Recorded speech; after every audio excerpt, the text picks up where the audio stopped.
E aí galera, tudo bem com vocês? Professor Anderson Damasceno, professor de Artes e Literatura aqui do Everest, preparatório para a medicina. E neste vídeo especialmente para o canal Everest Virtual, nós vamos trabalhar um tema que é importantíssimo para você compreender o início do século XX. Mas antes de entrar aí no pré-modernismo, a aula de hoje, nossa primeira aula de hoje falando do contexto, eu gostaria que você se inscrevesse no nosso canal Everest Virtual. É o nosso espaço aqui de diálogo, de interação no YouTube. Você também aproveita que está aí nesse vídeo, dá o seu like, porque o seu like ajuda o vídeo a aparecer para mais pessoas e esse conhecimento chegar até quem está se preparando para o Enem 2020. Além de dar o seu like, não esqueça aí de assinar, marcar o sininho, porque aí você vai sempre ser informado, ser avisado, né, toda vez que postarmos material novo. Tem muitas aulas novas sendo preparadas, muitas aulas novas que vão vir e você vai acompanhar. Então clique aí no sininho para você estar bem informado. Outra coisa, compartilhe esse vídeo com seu colega, né, com as suas colegas que estão por aí perto de você, né, que são os seus contatos mais próximos, para eles também, depois vocês poderem dialogar, né, eles também poderem aprender um pouco e dialogar com vocês. E qualquer dúvida, deixa aí nos comentários, que tem muita coisa boa para a gente ver. Vamos lá? Primeiro ponto, o que é o pré-modernismo? Né? É uma estética literária que a gente vai buscar agora pintar o cenário para vocês.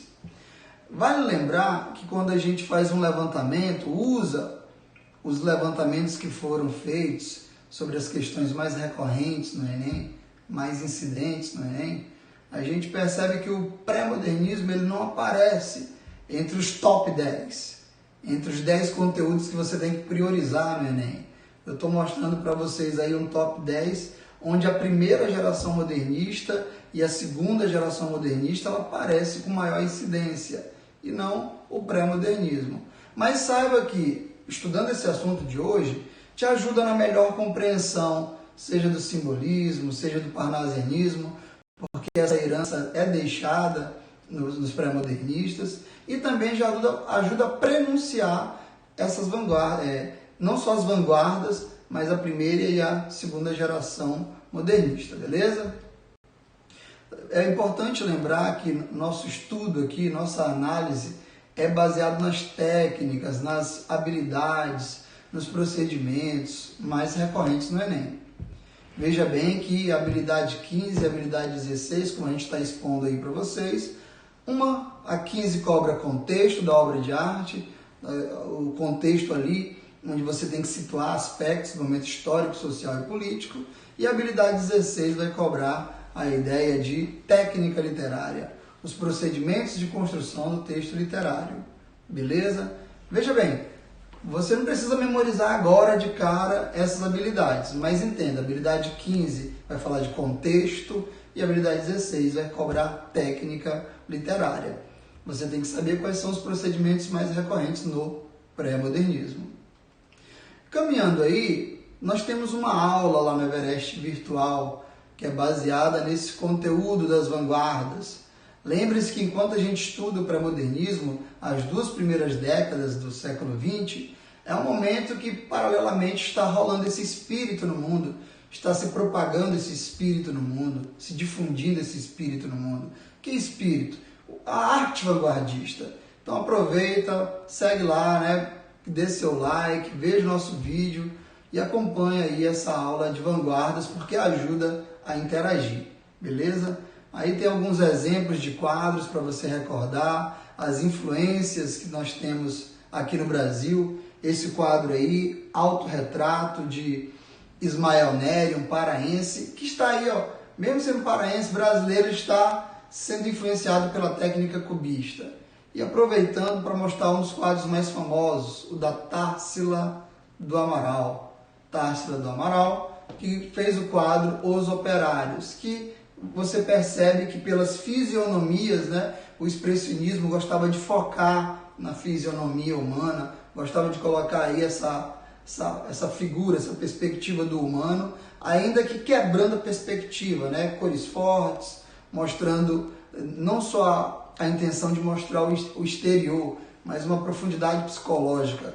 Você vê que esses operários estão com a alma sendo exposta em suas faces. O terceiro ponto aí que a gente pode ver já é a nossa aula lá do Everest virtual. Aproveite bastante esse espaço que você tem para comentar, para compartilhar. Aproveita também para dar o like nesse vídeo que você ainda não viu, no vídeo dos demais professores, e assim você ajuda a divulgar o nosso canal e ajuda o conhecimento a se difundir para outras pessoas, beleza? Beleza, galera? Vamos com o objetivo de hoje. Repito, nós queremos trabalhar aí um primeiro papo, né? Uma introdução acerca da arte pré-modernista. E eu estou proporcionando aí para vocês visualizarem esse poema do Augusto dos Anjos, que é um dos grandes autores desse momento pré-modernista. Então, antes da gente ver as noções do contexto, vamos entrar em contato com um texto produzido nessa época. E você repara bem aí que ao lado eu coloquei a famosa pintura O Grito, de Edvard Munch. É uma pintura que é considerada um dos maiores emblemas, né, do expressionismo.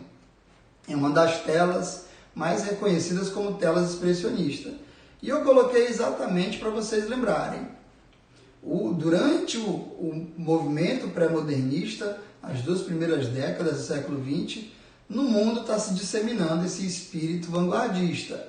Começa em 1909 com o futurismo, é verdade, mas é óbvio que essa data é meramente didática para você poder se situar no tempo. Antes de 1909, obviamente, pintores, né, e os demais artistas, escultores, literatos, eles já estavam produzindo algum material que demonstrava esse espírito do fenômeno da desrealização, né? Esse espírito vanguardista que vai, através da arte, quebrar a representação mimética, imitativa, como nós vimos na aula sobre vanguardas. Então vamos aproveitar esse texto. O Psicologia de um Vencido é um dos textos mais emblemáticos do Augusto dos Anjos, esse autor do pré-modernismo. O poema diz o seguinte: eu, filho do carbono e do amoníaco, monstro de escuridão e rutilância, sofro desde a epigênese da infância a influência má dos signos do zodíaco, profundissimamente hipocondríaco. Este ambiente me causa repugnância. Sobe-me à boca uma ânsia, análoga à ânsia que se escapa da boca de um cardíaco. Já o verme, este operário das ruínas, que o sangue podre das carnificinas come, e a vida em geral declara guerra. Anda a espreitar meus olhos para roí-los, e há de deixar-me apenas os cabelos na frialdade inorgânica da terra. Esse breve soneto, Psicologia de um Vencido, ele representa aí características muito fundantes, né, basilares para o pré-modernismo. Uma delas tem a ver exatamente com esse contexto. Embora do lado esteja a pintura e a gente vê as cores fortes e a deformação da realidade, marcas do expressionismo, como é o contexto de início do século XX, esse poema do Augusto dos Anjos também vai demonstrar essas marcas de expressionismo. É óbvio que chama muita atenção nesse soneto esse vocabulário científico, né? Carbono, amoníaco, essa ideia de epigênese da infância, focada na ciência mais da psicologia. Então, se você pegar esses termos como carbono e amoníaco, que vem ali, né, do boom das ciências naturais, das ciências da natureza, ocorrido no final do século XIX, a partir de 1850, e também em 1900, com os estudos de Freud, essa preocupação com a psique, né? Olha só, a epigênese, essa profundidade que é meio filogenética, envolve a psicologia e a genética. Você vê nesse vocabulário termos como hipocondríaco, o verme, né? Como que o verme opera na materialidade do corpo humano que está em putrefação. Pois bem, quando você olha para esses elementos, mesmo que a interpretação inicial seja estranha, feia, esquisita, isso é intencional, faz parte desse contexto, um movimento expressivo que vai usar a poesia para fazer uma antipoesia. Ele vai usar um poema para ser antipoético. Como assim antipoético? Usando exatamente essas características estranhas. Vamos adiantando aqui a análise para você compreender um pouco melhor de forma organizada. O que está acontecendo nesse poema? O soneto ele trabalha alguns temas. A habilidade 17 do Enem trabalha valores sociais e humanos. E algum desses valores aqui é a morbidez. Você percebe que o conteúdo ali, esse Psicologia de um Vencido, é um poema de uma pessoa que já está se destruindo, se desgastando. Esses temas, como o pessimismo diante da vida, a morte, elas também aparecem, sobretudo na metáfora do verme. Outro ponto interessante é o tom de intimismo mesmo que a gente vê nesse texto. Você vê a condição humana sendo apresentada de forma, você quebrando ela, você botando os detalhes, dissecando o ser humano, sua condição orgânica, sua condição material e física, e através disso criando uma linguagem expressiva. É a tal da conotação usando a decomposição. Outro ponto que a gente viu, e vale a pena dar ênfase, é o vocabulário antipoético. Isso é herança, queridos. Isso é herança desse período de ascensão das ciências. Você vê lá no naturalismo e no realismo o pensamento evolucionista, o pensamento de Charles Darwin, você vê a influência do determinismo de Hippolyte Taine, da visão do socialismo científico com Marx, você vê também a visão ali de outros pensadores, filósofos que trazem uma influência forte para os nossos dias. E aí essa herança fica. Nesse poema, a metáfora do verme, a ideia do fim do ser humano, que vai ficar os nossos restos mortais na frialdade da terra, é exatamente para atacar o ego humano, as vaidades, esses pontos que são muito caros para nós, estudantes da literatura. Seguindo ainda aí, quero propor para vocês uma questão inicial, para esse início de bate-papo, tentar familiarizar você o máximo possível com esses textos modernistas. Veja bem, nós temos uma questão que é baseada nesse soneto, num segundo soneto do Augusto dos Anjos, que vai seguir essas marcas de tema, estrutura, vocabulário, expressividade. Veja bem, o soneto ele não tem um título, ele tem uma descrição. Ao meu primeiro filho nascido morto, com 7 meses incompletos, 2 de fevereiro de 1901. De 1911, perdão. O texto diz: agregado infeliz de sangue e cal, fruto rubro de carne agonizante, filho da grande força fecundante de minha brônzea trama neuronial. Que poder embriológico fatal destruiu, com a sinergia de um gigante, em tua morfogênese de infante, a minha morfogênese ancestral. Porção de minha plásmica substância, em que lugar irá passar a infância, tragicamente anônimo a feder? Ah, possas tu dormir, feto esquecido, panteisticamente dissolvido na nominalidade do não ser. Esse texto é de Augusto dos Anjos. Vamos ver o comando da questão e usar aquela técnica da verificação, alternativa e texto, para tentar entender melhor o conteúdo, a proposta aí. O que diz o comando da questão? O comando diz o seguinte, a pergunta é: um dos princípios da poética de Augusto dos Anjos é a apropriação de vocabulário científico em sua produção.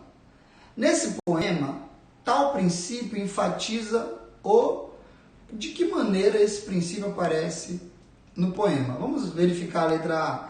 Putrefação intestinal de um bebê que culmina em sua morte. Voltando aí ao poema, quando fala de algo que culminou na morte, quando nós lemos o soneto, a gente consegue perceber o que foi que aconteceu com esse feto para ter nascido, prematuro e acabou falecendo na data que ele expôs. A letra A fala que teve problema intestinal.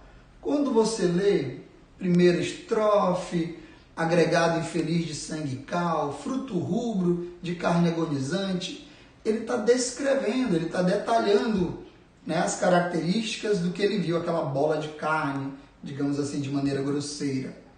Pois bem, o texto não coloca essa ideia de causa-mortes. Você não consegue identificar informações para poder se basear aí, voltamos aí para a letra A, essa ideia de que teve a putrefação intestinal de um bebê que culmina em sua morte. Então, de início, você pode anular A, porque isso não se sustenta. Letra B. Tal princípio enfatiza o desenvolvimento embrionário como metonímia da humanidade. Então, quando você olha para o texto, qual é o conteúdo que tem lá? Você consegue perceber que existe aí uma figura de linguagem, uma metonímia, como se o bebê ele representasse uma parte da humanidade? Olha, na segunda estrofe, a relação que tem entre pai e filho. Que poder embriológico fatal destruiu, com a sinergia de um gigante, em tua morfogênese de infante, a minha morfogênese ancestral. A gente vê o eu lírico, que seria o eu lírico desse pai, fazendo esse questionamento sem resposta, mas não necessariamente ele coloca a criança ali, o feto falecido, como um pedaço para refletir sobre a humanidade. Ele coloca em relação a si, a ele como pai. Beleza? Vamos para a letra C. Nesse poema, tal princípio enfatiza o componente líquido do sangue como metáfora da sobrevivência. Bem, a gente nem precisa voltar para o texto. Nós estamos falando de um feto falecido e ele descreve todo o seu estado. Ele fala inclusive de maneira assim forte, que o feto vai feder porque a putrefação vem, o apodrecimento vem, a natureza segue seu caminho. E a letra C fala como metáfora da sobrevivência. A criança não sobrevive, então fica fácil de anular a letra C.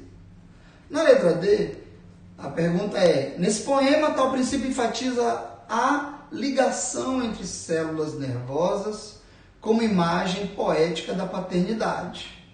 Veja bem, ele faz uma descrição das células nervosas. Se a gente voltar no texto, onde que a gente percebe isso?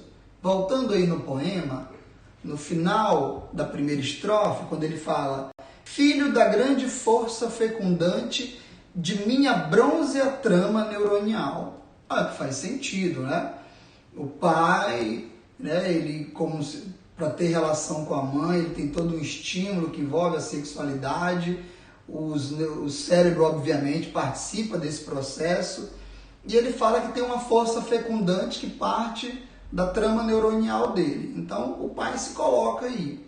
E no início da segunda estrofe, que nós acabamos de ler, que poder embriológico fatal destruiu com a sinergia de um gigante, em tua morfogênese de infante, a minha morfogênese ancestral. Novamente o pai coloca a minha morfogênese. Para você que não entendeu esse vocabulário, é aquela coisa de que o filho tem a cara do pai. Ele fala: olha, em tua morfogênese de infante, a minha morfogênese ancestral. Então, assim como o pai trazia a característica que seria o vô desse feto, nós temos essa característica de ser importante falar que o filho tem a cara do pai. Então, ele está colocando isso. Tem elementos para a letra D, mas vamos encerrar com a letra E para ver se também tem elementos. Olha aí para as alternativas. A letra E diz: perda de sinais vitais que remonta à agonia enfrentada pelo eu lírico. Faz sentido também, assim como a letra D. Quando você olha para o texto, a criança ela não só perde os sinais vitais, ela falece. E isso causa, sim, um sofrimento para o pai. E aí você fica entre letra D e E. É o que geralmente acontece nessas questões mais complexas. O aluno fica ali 50% de chance de acertar e de errar. 50-50. Mas qual é a dica do professor Anderson? Baseie-se no que tem mais no texto. Interprete as ideias fixas. Então, na primeira estrofe ele fala minha bronze a trama neuronial. Na segunda estrofe ele novamente fala minha morfogênese. Está colocando a imagem do pai. No início da terceira estrofe ele fala porção de minha plásmica substância. De novo o pai colocando ali a matéria dele, né? A minha plásmica substância, ou seja, a matéria do pai, que vai produzir o filho. E no final, na última estrofe, ele fala: possas tu dormir, feto esquecido, panteisticamente dissolvido na nominalidade do não ser.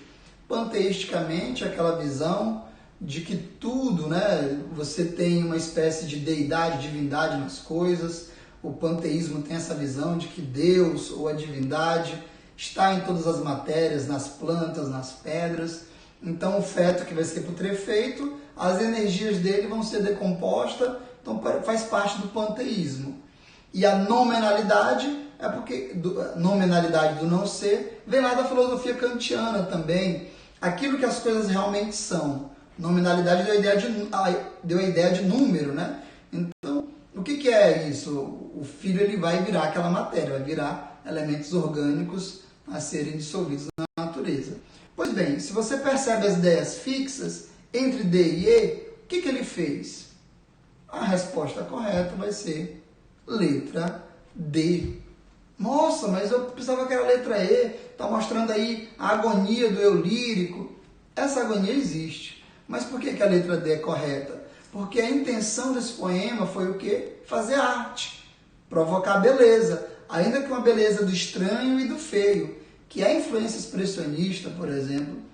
Ligação entre células nervosas com a imagem poética da paternidade. Então, ele pega ali uma forma diferente de se ver a paternidade e simboliza no texto. Então, queridos, isso aí serviu para a gente dar uma breve introdução e nós temos aqui esse mapa, encerrando essa nossa primeira parte de aula, com esse mapa aí que mostra os principais autores do pré-modernismo brasileiro. Nas aulas que se seguem, nós vamos trabalhar Augusto dos Anjos, que é esse que está aí à esquerda, na parte inferior, e na parte central, inferior também, Euclides da Cunha.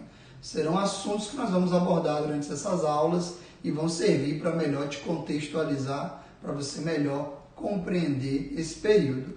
Beleza? Então, a gente fecha aqui esse primeiro ponto e acompanha nossas aulas. Deu uns 10 minutos já, né?